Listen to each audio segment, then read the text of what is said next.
Implanté à Saint-Pierre, dans le sud de la Réunion, l'Arméflore est un institut technique agricole reconnu par ses pairs et officiellement qualifié depuis février 2018 par arrêté du ministère de l'Agriculture et de l'Alimentation.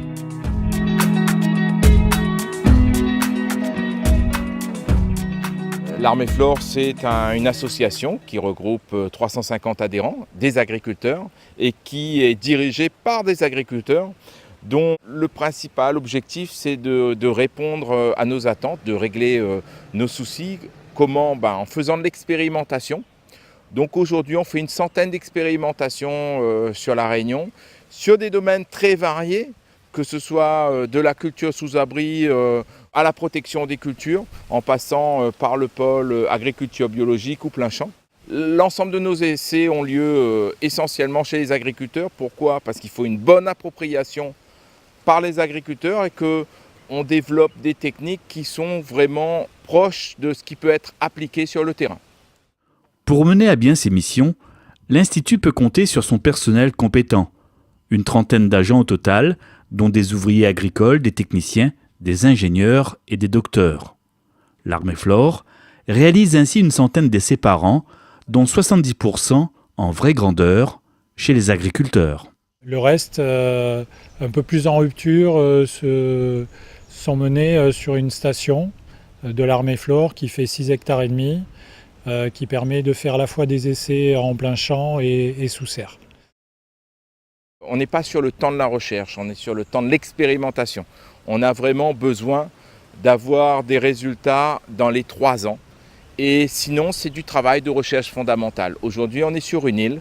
On a l'application des règles européennes, mais toutes ces règles qui sont faites pour des zones continentales ne sont pas adaptées dans un climat tropical, en hémisphère sud.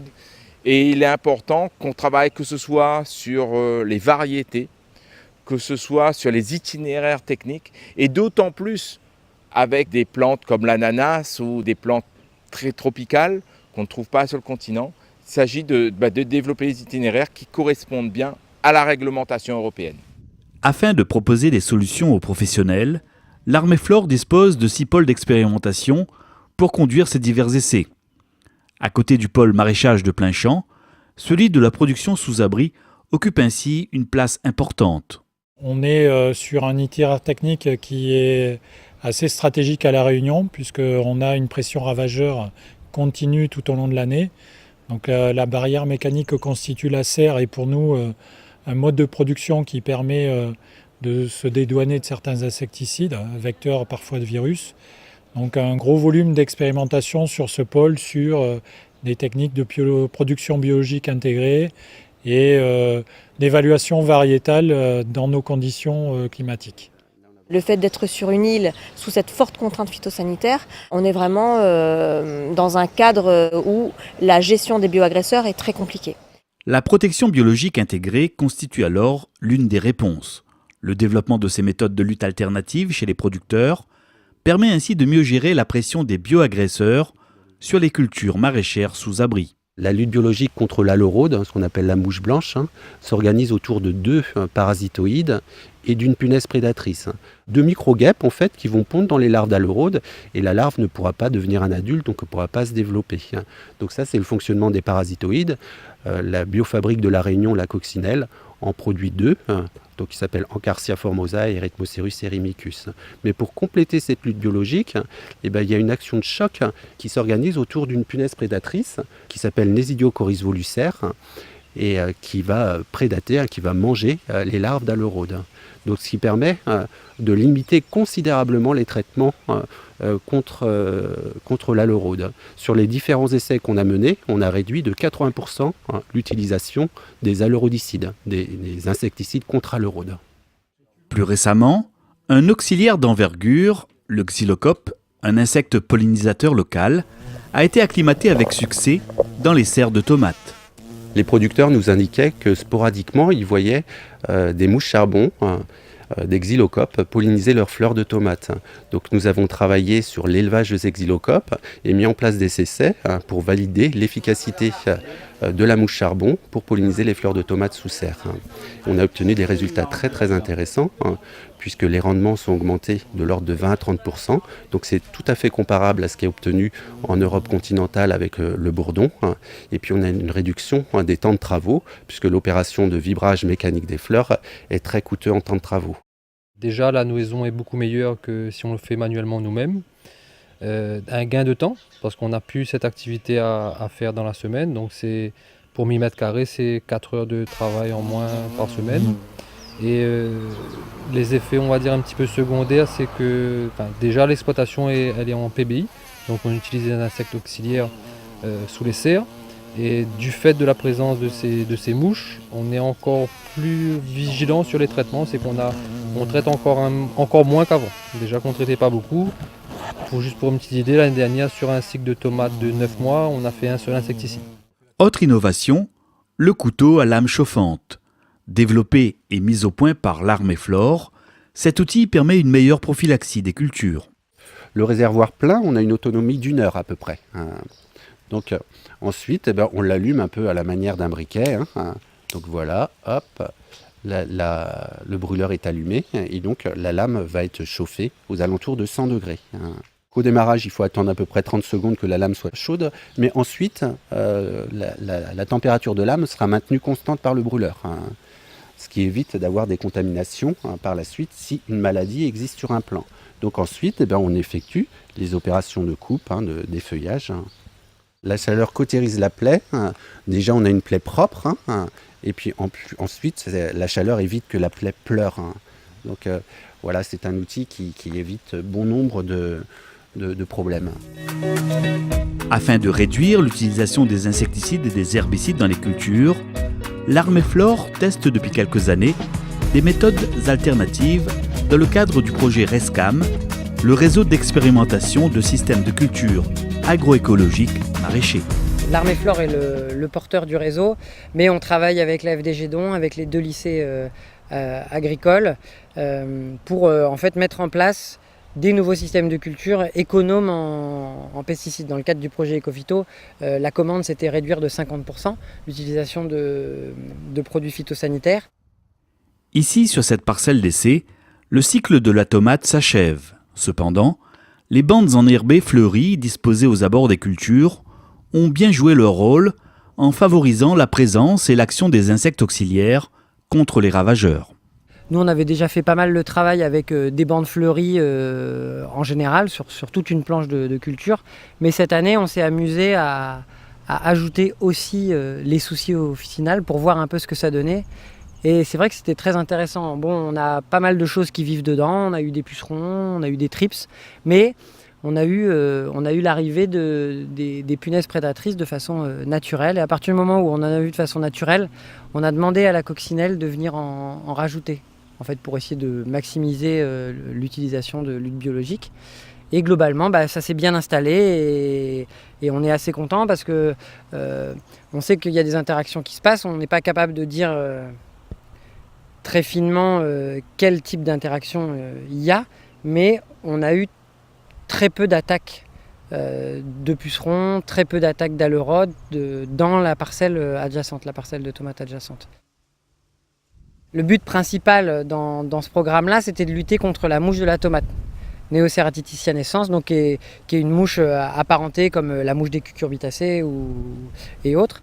En plus de trouver des plantes qui nous permettraient de la réguler à l'extérieur de la parcelle, on a testé différentes choses pour la réguler à l'intérieur de la parcelle et directement sur la culture. On a 3 modalités cette année. On a une modalité filet, donc c'est-à-dire qu'on met une protection physique contre la mouche. À partir du moment où on a les premières floraisons et les premières nouaisons de tomates, on a protégé les tomates avec des filets. On a mis des solutions physico-chimiques, c'est-à-dire du Socalci Arbo, donc c'est une argile qu'on vient mettre sur les fruits pour gêner la ponte des femelles. Et puis on a une modalité 0. Donc il faut savoir que là sur la parcelle, on a fait 0 insecticide. Pour ne pas perturber notre essai, on n'a pas mis un seul insecticide. Et d'une, pour ne pas perturber notre essai, et puis pour ne pas perturber nos planches fleuries adjacentes. Avec un pôle agriculture biologique en plein développement, l'Armeflore accompagne les producteurs dans ce domaine en leur proposant notamment une optimisation des itinéraires techniques, comme ici avec ces jeunes plants de tomates. Et à La Réunion, on a une grosse problématique sur la tomate qui est le flétrissement bactérien. C'est une bactérie qui est présente dans le sol et qui empêche les producteurs de faire de la tomate en pleine terre directement. C'est pour ça qu'à La Réunion, on a aussi beaucoup de producteurs qui font du hors-sol. Donc en bio, on n'a pas le choix, on ne s'affranchit pas de la pleine terre. Donc on essaye de travailler avec des porte-greffes. Donc on a des porte-greffes qui sont connus pour leur résistance au flétrissement bactérien. Donc aujourd'hui, c'est de présenter aux producteurs le travail qu'on fait sur des évaluations variétales de porte-greffes, mais également de leur apprendre à être autonomes sur la technique de greffage. Donc on a une journée et demie avec les producteurs pour leur montrer le matériel qu'il faut, comment bien greffer, et comment avoir des solutions pour optimiser leur itinéraire technique. Pour nous qui sommes dans des itinéraires d'agriculture biologique, effectivement, on recherche des plants qui soient résistants aux maladies du sol. Donc le greffage nous permet justement de nous sécuriser par rapport à ces maladies-là. Bien évidemment, cette activité-là de l'Armée Flore s'appuie sur des partenariats nombreux et larges que l'on anime au sein d'un réseau qui est le réseau d'innovation et transfert agricole, le RITA, qui regroupe l'ensemble des organismes de recherche-développement de La Réunion, allant du CIRAD ANSES, en passant par la FDG Don et jusqu'aux chambres d'agriculture et aux organisations professionnelles. Nous sommes ici à Bellevue, sur les hauteurs de Saint-Louis. Michael Moutama prépare le terrain de sa future plantation de bananes avec l'aide des techniciens de l'Armée Flore. Alors cette première opération là, elle permet d'enlever les mauvaises herbes là qu'on a vues sur la parcelle pour faciliter ensuite le semis qu'on va faire nous ensuite pour notre plante de service. Donc là on prépare le sol pour le semis d'après. Après ses études en métropole, Michael a choisi à son retour dans l'île de se lancer dans l'agriculture biologique. En intégrant l'exploitation familiale, j'avais toujours cette idée de dire nous aussi on peut le faire. Mais ça ne s'est pas fait comme ça parce qu'il fallait changer aussi les mentalités, avoir une discussion au sein de la famille, etc. Et petit à petit, j'ai pu prendre une parcelle familiale, expérimenter moi-même mes quelques productions. Et là aujourd'hui, ces productions-là, on est en train de les récolter. On a un itinéraire technique en collaboration avec l'Armée Flore qui nous a aidés là-dessus. On a un itinéraire technique sur des produits comme le fruit de la passion, l'ananas. Maintenant, on est prêt à passer le cap pour faire passer toute l'exploitation, donc une quinzaine d'hectares en agriculture biologique. Ce jour-là, les techniciens de l'Armée Flore procèdent à un semis de luzerne qui servira de couverture végétale dans la bananeraie que Michael compte mettre en place bientôt. L'objectif est d'éviter la prolifération des mauvaises herbes, des adventices, etc. Et du coup, on a opté on est en train avec l'Armée Flore, en collaboration, essayer une variété de couverture végétale dans l'objectif de ne pas utiliser le produit phyto. Outre le fait d'empêcher la prolifération des mauvaises herbes, la luzerne, qui est une légumineuse, a pour caractéristique de capter l'azote de l'air et de la fixer au sol. Et donc du coup, en même temps, ce sera un engrais pour nourrir notre sol et dont bénéficiera aussi la plante. À partir de l'année prochaine, on va s'attaquer à la partie plante de couverture sur des espèces qui sont plus pérennes, comme les bananeraies, qui vont être maintenues pendant 6 à 8 ans. Et là, la demande, c'est plus de maintenir un couvert qui va permettre de concurrencer les adventices et éviter tout ce qui est pratique de désherbage mécanique dans les bananeraies. C'est une bonne évolution. Dernièrement encore, on a mis en évidence que l'utilisation du produit phyto provoquait des maladies. Donc nous, agriculteurs, maintenant, on est conscients de tous ces effets néfastes de l'utilisation de produits phyto. Donc à nous on est en train d'essayer de trouver des solutions pour pouvoir quand même avoir une production rentable, parce que c'est quand même notre métier, une production rentable, tout en préservant notre environnement et la santé des consommateurs. Plus ambitieux encore, l'Armée Flore a démarré depuis le mois d'avril 2018 un tout nouveau projet. Qui est le projet STOP, qui veut dire système tropicaux zéro pesticides. Donc on va mettre en place dans le cadre d'un projet pareil, défi XP, éco-phyto, des systèmes de culture, donc ayant recours à aucun pesticide de synthèse. Il y a 4 grandes phases dans ce projet. Donc tout d'abord avec une formalisation de nouveaux systèmes tropicaux, des systèmes de culture innovants. Ensuite, ces nouveaux systèmes vont être mis en place dans ce qu'on appelle des observatoires pilotés, donc des sites expérimentaux. Ensuite, nous aurons une phase d'évaluation de ces systèmes tropicaux avec le choix d'indicateurs et d'évaluer la performance de ces systèmes. Et enfin, une phase de transfert auprès des producteurs du monde agricole et des différents partenaires techniques agricoles. Donc l'objectif, c'est vraiment de pouvoir mener ces systèmes, des systèmes diversifiés, donc basés quand même sur du maraîchage, avec l'utilisation aussi de cultures arboricoles, de cultures aussi, notamment des endémiques, etc., pour créer des systèmes diversifiés ayant recours à aucun pesticide de synthèse. On se donne un challenge. L'objectif, c'est de pouvoir proposer aux agriculteurs de produire autrement, avec des méthodes de biocontrôle, mais surtout de pouvoir utiliser le milieu, donc avec une biodiversité, etc., et de pouvoir mettre en place des systèmes qui soient respectueux de la santé et de l'environnement. Ce projet, je pense, est novateur en milieu tropical. L'idée est également de pouvoir réutiliser les résultats des projets antérieurs et des différents travaux menés en milieu tropical pour pouvoir les combiner, les compiler dans un projet et pouvoir valoriser les résultats déjà obtenus par ailleurs. Et bon, c'est un challenge qui est faisable puisqu'on arrive aujourd'hui à produire nous dans nos conditions et aussi en conditions producteurs puisque nos essais sont aussi réalisés chez les producteurs. Donc on arrive à le faire sur différentes cultures.